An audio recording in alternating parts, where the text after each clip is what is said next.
ನೆಲಮಂಗಲಕ್ಕೆ ಕೇವಲ 20 ಮೈಲಿ ದೂರ ಇದ್ರು ನೆಲಮಂಗಲದ ತಾಲೂಕು ಆಸ್ಪತ್ರೆ ಇರಲಿಲ್ಲ. ನನಗೆ ಹಲವಾರು ಗ್ರಾಮ ಪ್ರವಾಸಗಳು ಮಾಡಿದಂಥ ಸಂದರ್ಭದಲ್ಲಿ ಎಲ್ಲ ಮಹಿಳೆಯರು ಎಲ್ಲ ಭಾಗದಲ್ಲಿ ಇಡೀ ತಾಲೂಕಿನಲ್ಲಿ ಆಸ್ಪತ್ರೆ ಬೇಕು, ನಮಗೆಲ್ಲ ಖಾಸಗಿ ಆಸ್ಪತ್ರೆಗೆ ಹೋಗುವಂಥ ಶಕ್ತಿ ಇಲ್ಲ ಅಂತ ಕೇಳಿದರು.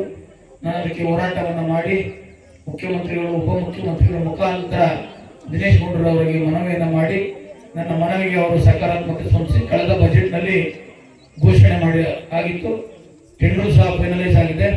ಸರ್ಕಾರಿ ಆಸ್ಪತ್ರೆಯ ಸ್ಥಳವನ್ನು ಈಗ ಮಾಡಿರ್ತಕ್ಕಂಥ ಜಾಗ ಅದು ಚಿಕ್ಕದಾಗ್ತದೆ, ತಾಲೂಕಿಗೆ ಒಂದು ಸುವ್ಯವಸ್ಥಿತವಾದ ರೀತಿ ಕೇಂದ್ರ ಸ್ಥಾನದಲ್ಲಿ ಇರಿಸಬೇಕು ಅಂತ ಹೇಳಿ ಆ ತಾಲೂಕು ಆಸ್ಪತ್ರೆಗೆ 2 ಎಕರೆ 30 ಗುಂಟೆ ಜಾಗವನ್ನ ಒಂದು 3 ಹೋಬಳಿಗಳಿಗೆ ಸೂಲೂರನ್ನು ಸೇರಿದಂತೆ ಒಂದು ಕೇಂದ್ರ ಸ್ಥಾನವಾಗಿರ್ತಕ್ಕಂಥ ಒಂದು ಜಾಗವನ್ನು ಗುರುತು ಮಾಡ್ತಕ್ಕಂಥ ಕೆಲಸವನ್ನು ಮಾಡಿದ್ದೇನೆ. 32.5 ಕೋಟಿ ವೆಚ್ಚದ ತಾಲೂಕು ಆಸ್ಪತ್ರೆ. ಅದನ್ನ ದಿನೇಶ್ ಗುಂಡೂರಾವ್ ಸಾಹೇಬರಿಗೆ ಏನ್ ಹೇಳಿದೆ ಅಂದ್ರೆ, ನಮ್ಮ ಪರಮ ಪೂಜ್ಯರಾಗಿರ್ತಕ್ಕಂಥ ನಮ್ಮ ತಾಲೂಕಿನ ಕೇಂದ್ರ ಸ್ಥಾನದಲ್ಲಿರ್ತಕ್ಕಂಥ ನೆಲಮಂಗಲ ತಾಲೂಕಿನ ಅಭಿವೃದ್ಧಿಯನ್ನ, ನೆಲಮಂಗಲ ತಾಲೂಕಿನ ಜನತೆಯ ರೈತರ ಹಿತವನ್ನು ಬಯಸ್ತಕ್ಕಂಥ ಬಹಳ ಪ್ರಗತಿಪರವಾಗಿ ಚಿಂತನೆ ಮಾಡ್ತಕ್ಕಂಥ ನಮ್ಮ ಬಸವಣ್ಣ ದೇವರ ಮಠದ ಶ್ರೀಗಳಿದ್ದಾರೆ. ನನ್ನ ಅಭಿವೃದ್ಧಿಗೆಲ್ಲ ಅವರೇ ಶ್ರೀ ರಕ್ಷೆ, ಅವರದೇ ಮಾರ್ಗದರ್ಶನ, ಅವರ ಒಂದು ದಿವ್ಯ ಸಾನ್ನಿಧ್ಯದಲ್ಲಿ ತುಂಬುವುದರಿಂದ ಸ್ವಾಗತ ಮಾಡಿ ಸ್ವಾಮಿಗಳ ಮಠಗಳ ಸಂಸ್ಕಾರ ಇರತಕ್ಕಂಥ ಕ್ಷೇತ್ರ ನನಗೂ ಮಾಹಿತಿ ಇದೆ. ಅವರ ನೇತೃತ್ವದಲ್ಲೇ ಭೂಮಿ ಪೂಜೆ ಮಾಡಿಸುವಂತ ನನಗೆ ಆದೇಶ ಮಾಡಿದರೆ 1.5 ತಿಂಗಳಲ್ಲಿ ಪರಮ ಪೂಜ್ಯರಾಗಿರ್ತಕ್ಕಂಥ ಸಿದ್ದಲಿಂಗ ಸ್ವಾಮೀಜಿಗಳ ಅಮೃತ ಹಸ್ತದಿಂದ ಆ ತಾಲೂಕು ಆಸ್ಪತ್ರೆಯನ್ನ ಭೂಮಿ ಪೂಜೆಯನ್ನ ಮಾಡಿ 1.5-2 ವರ್ಷಗಳಲ್ಲಿ ಆ ಕಾಮಗಾರಿಯನ್ನ ಪೂರ್ಣಗೊಳಿಸಿ ಉದ್ಘಾಟನೆ ಮಾಡತಕ್ಕಂಥ ಕೆಲಸವನ್ನ ಮಾಡ್ತೇನೆ ಅಂತ ಹೇಳ್ತಾ, ಇದು ರಾಜಕೀಯ ಕಾರ್ಯಕ್ರಮ, ಸರ್ಕಾರಿ ಕಾರ್ಯಕ್ರಮ ಅಲ್ಲದೆ ಇದ್ರು ಸಹ ಈ ಭಾಗದಲ್ಲಿ ಯಾಕೆ ಹೇಳ್ತಾ ಇದ್ದೀನಿ ಅಂದ್ರೆ, ಇತ್ತೀಚೆಗೆ ನಾನು ಈ ಕೆಲಸ ಮಾಡ್ತಾ ಇರೋದು ಕೆಲವರಿಗೆ ಹೊಟ್ಟೆ ಕಿಚ್ಚು ಹೊಟ್ಟೆ ಉರಿ ಬಂದಿದೆ. ತಾಲೂಕು ಆಸ್ಪತ್ರೆ ನಾನ್ ಮಾಡಿಸಿದ್ರೆ ನಾನು ಅಂತ ಪ್ರೆಸ್ ಮೀಟ್ ಮಾಡ್ತಾರೆ. ಚಾಮುಂಡಿ ರಸ್ತೆ 4 ರಸ್ತೆ 4 ಪಥದ ರಸ್ತೆ ಮಾಡಿಸಿದ್ರು ನಾನು ಅಂತಾರೆ. ಸೊಂಡೆಗುಪ್ಪದ ರಸ್ತೆ 4 ಪಥದ ರಸ್ತೆ ಮಾಡಿಸ್ತಾ ಇದ್ದೀನಿ ಅಂದ್ರೆ ಅಲ್ಲಿ ಜಾಗ ಇಲ್ಲ, 8 ಪಥದ ರಸ್ತೆ ಮಾಡ್ತಾರೆ ಅಂತ ಸುಳ್ಳು ಹೇಳ್ತಾರೆ. ಯಾಕಂದ್ರೆ ಬಹಳ ಕೆಲವು ಸಂದರ್ಭದಲ್ಲಿ ಒಂಥರ ತಮಾಷೆ ಆಗ್ತದೆ ಬುದ್ಧಿ. ಏನ್ ಈ ಮಟ್ಟದ ರಾಜಕೀಯವಾಗಿ ವಿರೋಧ ಮಾಡ್ತೀವಿ ಅಂತ ಹೇಳಿ ತಾಲೂಕಿನ ಒಳ್ಳೆದನ್ನ ವಿರೋಧ ಮಾಡ್ತಾರಲ್ಲ, ಏನಾಗೈತೆ ಅಂತಕ್ಕಂಥದ್ದು ಭಾವನೆ ಕೆಲವು ಸಂದರ್ಭದಲ್ಲಿ ಬರ್ತದೆ. ಬಟ್ ಅದಕ್ಕೆಲ್ಲ ನಾನು ತಲೆ ಕೆಡಿಸ್ಕೊಳಕ್ ಹೋಗೋದಿಲ್ಲ. ಪರಮ ಪೂಜ್ಯರ ಒಂದು ಸಮ್ಮುಖದಲ್ಲಿ ಅವರು ಕಾರ್ಯಕ್ರಮದಲ್ಲಿ ನನಗೆ ವೇದಿಕೆ ಕಾರ್ಯಕ್ರಮದಲ್ಲಿ ಸಿಕ್ಕದ ಅಪರೂಪ. ಕಷ್ಟ ಬೀಳ್ತಾ ಇದ್ದೀನಿ, ನೀವು ಋಣ ತೀರಿಸ್ತಾ ಇದ್ದೀನಿ, ಮಾಡ್ತಕ್ಕಂಥದ್ದನ್ನ ನಿಮ್ಮಂತ ಸಾರ್ವಜನಿಕರು ಸೇರಿದಂತ ಸಂದರ್ಭದಲ್ಲಿ ಎದೆ ತಟ್ಕೊಂಡು ಹೇಳಬೇಕಾಗ್ತದೆ.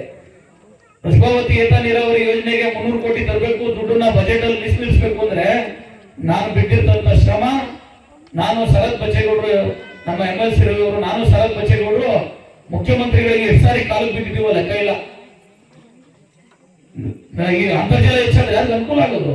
ಈ ಭಾಗದ ಕೆರೆಗಳಿಗೂ ನೀರು ತುಂಬುತ್ತದೆ, ಅದಕ್ಕೊಂದು ವ್ಯಾಖ್ಯಾನ. ಅದನ್ನೆಲ್ಲ ಮುಂದಿನ ದಿನಗಳಲ್ಲಿ ಉತ್ತರ ಕೊಡ್ತೀನಿ.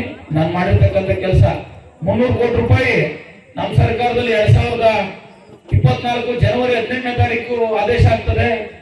ಫೆಬ್ರವರಿ ತಿಂಗಳು 2024ನೇ ಇಸ್ವಿಲಿ ಟೆಂಡರ್ ಆಗ್ತದೆ. ಅದು ಯಾವಾಗ 2 ವರ್ಷದ ಮುಂಚೆ ಅವರೇ ಪೂಜೆ ಮಾಡ್ಬಿಟ್ಟಿದ್ರಂತೆ ಹಿಂದೆ ಶಾಸಕರು. ಅವರೆಲ್ಲ ಈ ಕೆಲಸ ಮಾಡಿದ್ರೆ ಸೋಲ್ಸಿರೋದು ಅವ್ರನ್ನ. ನಾನ್ ಪಾಪ ಅವ್ರು ಕನ್ಸು ಕಾಣ್ಲಿ, ತಪ್ಪೇನಲ್ಲ. ಇವತ್ತು ನಾನೆಲ್ಲ ಶಾಸಕ ಅವರೇ ಅಂತ ಅವ್ರಿಗೆ ಮನಸ್ಸಲ್ಲಿ ಇರ್ಬೋದೇನೋ. ಅವರ ಕನಸಿಗೆ, ಅವರ ಭ್ರಮೆಗೆ ನಾನು ಅಡ್ಡಿಪಡಿಸಕ್ ಹೋಗೋದಿಲ್ಲ. ನಾನ್ ಮಾಡ್ತಕ್ಕಂಥದನ್ನ ದಾಖಲೆ ಸಮೇತ ಇಲ್ಲಿದ್ದಾರೆ ಪರಮ ಪೂಜ್ಯರು, ಈ ಕ್ಷೇತ್ರದ ಜನತೆ, ಮಹಾಜನತೆ ನೀವಿದ್ದೀರಾ. ನಿಮ್ಮೆಲ್ಲ ಮನೆಗಳಿಗೆ ನನ್ನ ಕಾಲದ ಅಭಿವೃದ್ಧಿಯ ಕೆಲಸಗಳ ಆದೇಶದ ಪ್ರತಿಯನ್ನ ಪ್ರತಿ ವರ್ಷ ಏನೇನ್ ಮಾಡ್ತೀನಿ ಎಲ್ಲ ನಿಮ್ಮ ಮನೆ ಬಾಗಿಲಿಗೆ ತಲುಪಿಸ್ತಕ್ಕಂಥ ಕೆಲಸವನ್ನ ಮಾಡ್ತೇನೆ. ನಾನು ಅಷ್ಟೋ ಇಷ್ಟೋ, ನಮ್ಮ ತಂದೆ ಒಬ್ಬ ಸಾಮಾನ್ಯ ಶಿಕ್ಷಕರು, ನಾನು ಅಷ್ಟೋ ಇಷ್ಟೋ ಓದ್ಕೊಂಡಿದ್ದೀನಿ. ಅವ್ರ ಅಪಪ್ರಚಾರಗಳಿಗೆಲ್ಲ ಹೆಂಗೆ ನಾವು ಜನತೆಗೆ ತಿಳಿಸ್ಬೇಕು ಸತ್ಯ ಅಂತಕ್ಕಂಥದ್ದನ್ನ ನಾನು ತಿಳ್ಕೊಂಡಿದ್ದೀನಿ. ಪರಮ ಪೂಜ್ಯರ ಆಶೀರ್ವಾದ, ನಿಮ್ಮ ಆಶೀರ್ವಾದ ಇರೋ ತನಕ ಈ ಕ್ಷೇತ್ರದ ಸೇವೆಯನ್ನ ಮಾಡ್ತಕ್ಕಂಥ ಕೆಲಸವನ್ನು ಮಾಡೋದಿಲ್ಲ ಅಂತ ಹೇಳಿ, ಪರಮ ಪೂಜ್ಯರ ಅಭಿವೃದ್ಧಿ ವಿಚಾರ ಬಗ್ಗೆ ಮಾತಾಡಿದಾಗ 1000 ಕೋಟಿಗೂ ಹೆಚ್ಚು ಅನುದಾನ ನೆಲಮಂಗಲ ತಾಲೂಕಿನ ನೆಲಮಂಗಲ ವಿಧಾನಸಭಾ ಕ್ಷೇತ್ರದ ಇತಿಹಾಸದಲ್ಲಿ ಯಾವ್ದಾದ್ರು ಶಾಸಕರುಗಳ ಅವಧಿಯಲ್ಲಿ 1000 ಕೋಟಿ ಅನುದಾನ ಬಂದಿದ್ದ ಉದಾಹರಣೆ ತೋರಿಸಿದ್ರೆ ಇವತ್ತೇ ನಾನು ರಾಜೀನಾಮೆಯನ್ನ ಕೊಟ್ಟು ನನ್ನ ಯಾರು ಬೇರೆ ಕೆಲಸ ಮಾಡ್ತಕ್ಕಂಥ ಕೆಲಸಗಳು. ರಾಜಕಾರಣದ ಟೀಕೆ ಮಾಡಿದ್ರಿ. ನಾನಿಂದ ಇಲ್ಲಿ ಯಾವ್ದಾದ್ರು ಲಿಟಿಗೇಷನ್ ರಿಯಲ್ ಎಸ್ಟೇಟ್ ಬಿಸ್ನೆಸ್ ಮಾಡ್ತಾ ಇದ್ದೀನ? ಯಾರಾದ್ರೂ ಅಭಿವೃದ್ಧಿ ಕೆಲಸಗಳು ಮಾಡ್ತಾ ಇದ್ರೆ, ಅವ್ರು ಸ್ವಂತವಾಗಿ ಯೋಜನೆಗಳು ಮಾಡ್ಕೊಂಡಿದ್ರೆ, ಇವತ್ತು ಪರಮ ಪೂಜ್ಯರಿದ್ದಾರೆ, ಅವ್ರು ನನಗೆ ಶಿಕ್ಷಿಸುವಂತ ಸಂಪೂರ್ಣವಾದಂತ ಅಧಿಕಾರ ಅವ್ರಿಗಿದೆ. ಈ ತಾಲೂಕಿನಲ್ಲಿ ಒಂದೇ ಒಂದು ಯಾರಿಗಾದ್ರೂ ತೊಂದರೆ ಕೊಟ್ಟಿರ್ತಕ್ಕಂಥ ಉದಾಹರಣೆ ಹಿಂದೆ ಎಲ್ಲ ಅಪಪ್ರಚಾರ ಮಾಡಿದ್ರು. ರೌಡಿ ಶೀಟ್ರು ನನ್ನ ಮೇಲೆ ಒಂದೇ ಒಂದು ಸಾಮಾನ್ಯ ಕಂಪ್ಲೇಂಟ್ ಇಲ್ಲ. ಅಟ್ರಾಸಿಟಿ ಕೇಸ್ ಹಾಕ್ಸ್ಬಿಡ್ತಾನೆ ಅಂದ್ರು. ಎಲ್ಲ ಸೋಂಪುರದಿಂದ ಬಂದವರು, ಇಲ್ಲಿಂದ ಬಂದವರು, ನಮ್ಮ ಕಡೆಯಿಂದ ಸ್ವಲ್ಪ ಜನ ಬಂದಿದ್ರು ನಾನು ರಾಜಕೀಯವಾಗಿ ವಿರೋಧ ಮಾಡತಕ್ಕಂಥವ್ರು.